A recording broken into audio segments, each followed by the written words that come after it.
মের শুরুতেই শেখ হাসিনার বিচার, বললেন প্রধান উপদেষ্টা। এদিকে যশোরে ঝড় শিলাবৃষ্টিতে লন্ডভন্ড ধানক্ষেত, চালক ও সহকারীকে ময়লার ভাগাড়ে ফেলে সয়াবিন তেলবাহী ট্রাক ছিনতাই। এবং সর্বশেষ জানাবো, ফুলগাজীতে বাসের ধাক্কায় ড্যাফোডিল ইউনিভার্সিটির শিক্ষার্থী নিহত। শুনছিলেন সংবাদ শিরোনাম, এবারে বিস্তারিত। মের শুরুতেই শেখ হাসিনার বিচার, বললেন প্রধান উপদেষ্টা। জুলাই আগস্ট গণহত্যা মামলায় ক্ষমতাচ্যুত প্রধানমন্ত্রী শেখ হাসিনার বিচার মে মাসের শুরুতেই শুরু হচ্ছে বলে জানিয়েছেন অন্তর্বর্তী সরকারের প্রধান উপদেষ্টা অধ্যাপক ডক্টর মোহাম্মদ ইউনূস। কাতার ভিত্তিক সংবাদ মাধ্যম আল জাজিরার সাক্ষাৎমূলক এক অনুষ্ঠানে তিনি একথা জানান। বিষয়টি তিনি স্থানীয় সরকার, পল্লী উন্নয়ন ও সমবায় উপদেষ্টা আসিফ মাহমুদ সজীব ভুঁইয়া নিজের ভেরিফাইড ফেসবুক পেজে একটি পোস্ট দিয়েছেন। এতে ডক্টর ইউনূসের বক্তব্য উদ্ধৃত করে তিনি লিখেছেন, জাতিসংঘের তদন্ত প্রতিবেদনে শেখ হাসিনার অপরাধ প্রমাণিত হয়েছে। মে মাসের শুরুতে বিচার শুরু হবে। ভারতের কাছে শেখ হাসিনাকে ফেরত চাওয়া হয়েছে, যদিও এখনো কোনো আনুষ্ঠানিক জবাব দেয়নি ভারত। শেখ হাসিনার বিচার প্রসঙ্গে প্রধান উপদেষ্টা বলেন, জুলাই আগস্ট সংঘটিত গণহত্যা ও মানবতাবিরোধী অপরাধের ঘটনায় শেখ হাসিনার সংশ্লিষ্টতা জাতিসংঘের তদন্ত প্রতিবেদনে উঠে এসেছে। সেই ভিত্তিতেই মে মাসের শুরুতে আনুষ্ঠানিকভাবে তার বিচার প্রক্রিয়া শুরু হতে যাচ্ছে। সাক্ষাৎকারে উপস্থাপক ডক্টর ইউনূস প্রশ্ন করেন, এটি কি বলা ঠিক যে শেখ হাসিনা পতনের পরেই মধুচন্দ্রিমা এখন সম্ভবত শেষ হয়েছে? কিন্তু বেশ বড় চ্যালেঞ্জ হয়েছে, যেগুলো সুনির্দিষ্ট জবাব আপনাকে দিতে হবে। কারণ পুরনো ক্ষমতাধরদের প্রভাব রয়েছে, অন্যরা রাজনৈতিক শূন্যতাকে কাজে লাগাতে চাইতে পারে। যেমন লাখ লাখ রোহিঙ্গা শরণার্থী রয়েছে, এর সমাধান কি বাংলাদেশ একা করতে পারে? জবাবে অধ্যাপক ইউনূস বলেন, দুটি বিষয়, একটি জনগণের অধৈর্য নিয়ে, তা মধুচন্দ্রিমা শেষ হোক বা না হোক, বাংলাদেশের পরিস্থিতি দেখে মানুষ মনে করে অন্তর্বর্তী সরকার এখনো তাদের জন্য ভালো সমাধান। তারা বলছে না অন্তর্বর্তী সরকারকে যেতে দাও, আজ আমাদের নির্বাচন, কেউ তা বলেনি, এই দিকেই আমরা যাচ্ছি। আমরা এমন কোনো সমস্যার মুখোমুখি হইনি যেখানে লোকেরা বলবে যত তাড়াতাড়ি সম্ভব তাদের হস্তান্তর করো। অন্যদিকে রোহিঙ্গা একটি সম্পূর্ণ পৃথক বিষয় উল্লেখ করে তিনি বলেন, আমরা আন্তর্জাতিক সংস্থা জাতিসংঘের সঙ্গে রোহিঙ্গা সমস্যা নিয়ে কাজ করছি এবং এই লোকেরা যাতে নিরাপদে বাড়ি ফিরে যেতে পারে তা নিশ্চিত করার জন্য কাজ করছি। আমাদের চিন্তা হলো কিভাবে বাংলাদেশ ও মিয়ানমারের মধ্যে কিছু বোঝাপড়া তৈরি করা যায়, যাতে রোহিঙ্গারা তাদের নিজেদের বাড়িতে ফিরে যেতে এবং নিরাপদ পুনর্বাসন করতে পারে। সাক্ষাৎকারে বিগত দিনের অনিয়ম দুর্নীতি দূর করে দেশে অর্থবহ সংস্কার এবং এ যাবৎকালে সেরা নির্বাচন উপহার দেওয়ার প্রত্যয় ব্যক্ত করেছে প্রধান উপদেষ্টা। নির্বাচনের আগে সংস্কারের তালিকা ছোট হলে ডিসেম্বরের মধ্যে নির্বাচন এবং তালিকা বড় হলে আগামী বছর জুনের মধ্যে নির্বাচন অনুষ্ঠানের কথা বলেছেন তিনি। নির্বাচন জুনের পরে যাবে না বলেও উল্লেখ করেছেন ডক্টর ইউনূস। নির্বাচনে আওয়ামী লীগকে অংশ নেওয়ার অনুমতি দেওয়া হবে কিনা এ প্রশ্ন করা হলে প্রধান উপদেষ্টা বলেন, এই প্রশ্নের জবাবে একটি অংশ আওয়ামী লীগকে নির্ধারণ করতে হবে। দলটি আগে নিজেই সিদ্ধান্ত নেবে তারা নির্বাচনে যোগ দেবে কিনা, তারা এখনো কিছু ঘোষণা করেনি। তাছাড়া নির্বাচনের সময় নির্বাচন কমিশন কি প্রতিক্রিয়া দেয় সেটা সহ অন্যান্য বিষয় রয়েছে বলেও উল্লেখ করেন তিনি। তাহলে প্রধান উপদেষ্টা আওয়ামী লীগের নির্বাচনে অংশ নেওয়ার বিষয়টি নির্বাচন কমিশনের উপর ছেড়ে দিচ্ছেন কিনা সে প্রশ্ন সাক্ষাৎকারে উল্লেখ আছে। জবাবে ডক্টর ইউনূস বলেন, সেটা নয়, অন্যান্য দল আছে যারা বলতে পারে যে এই আইনের অধীনে তারা নির্বাচনে অংশগ্রহণ করতে পারবে না। সাংবাদিক নিয়ে বার্কার প্রধান উপদেষ্টার কাছে জানতে চান, শেখ হাসিনা দাবি করছেন তিনি এখনো বাংলাদেশের বৈধ প্রধানমন্ত্রী। তিনি ভারতে বসে নানা বক্তব্য দিচ্ছেন, বাংলাদেশ সরকার ভারতে তার উপস্থিতিকে কিভাবে দেখছে? জবাবে অধ্যাপক ইউনূস বলেন, ব্যাংককে বিমস্টেক সম্মেলনের বিভিন্ন দেশের সরকার প্রধানের সঙ্গে ভারতের প্রধানমন্ত্রী নরেন্দ্র মোদীও ছিলেন। মোদির সঙ্গে বিষয়টি নিয়ে আলোচনা করেছি। মোদিকে স্পষ্টভাবে বলেছি যখন তিনি সেখানে আছেন তখন যেন কোনো উস্কানিমূলক বক্তব্য না দেন, কারণ এটি আমাদের দেশে অনেক সমস্যা সৃষ্টি করছে।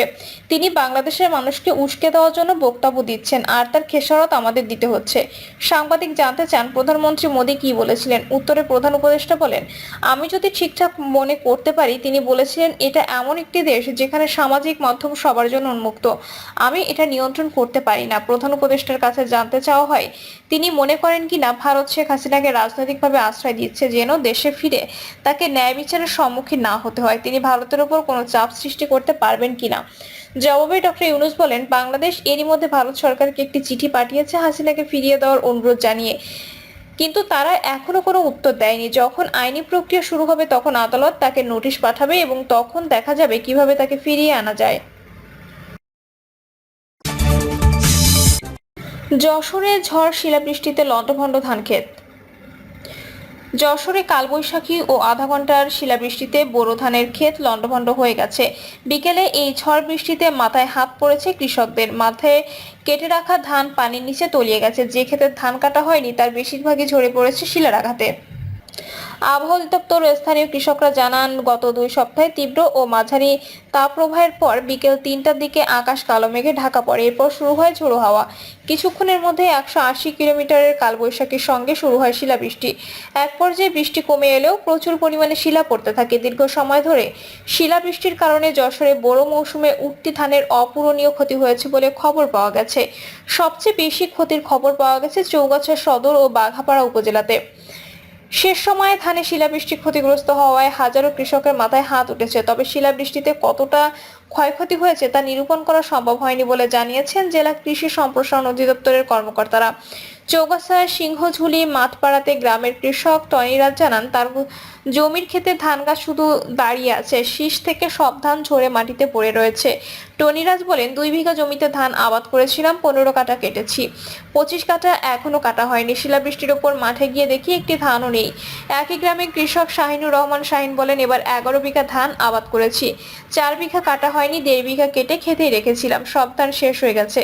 যেগুলো কাটা হয়নি সব ঝরে গেছে। এতে 3.5 লাখ টাকার বেশি ক্ষতি হয়েছে বলে দাবি করেন তিনি।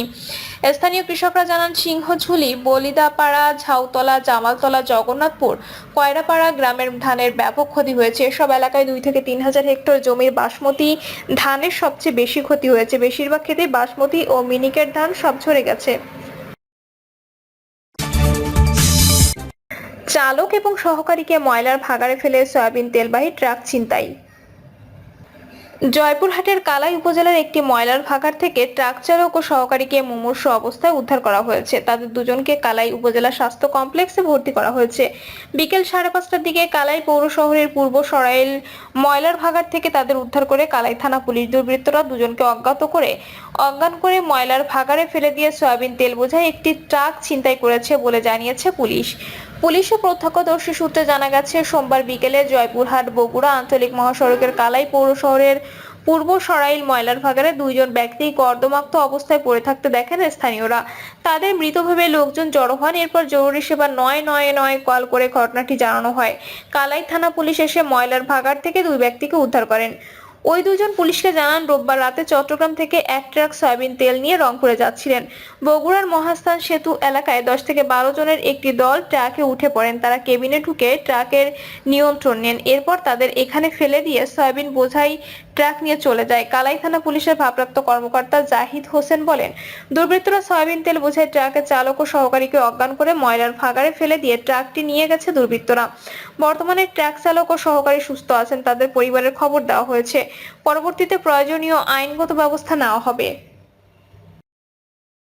প্রিয় দর্শক, এই ছিল এখনকার সর্বশেষ সংবাদ। আপডেট সব সংবাদ পেতে চ্যানেলটি সাবস্ক্রাইব করে বেল আইকনটি ক্লিক করে রাখুন।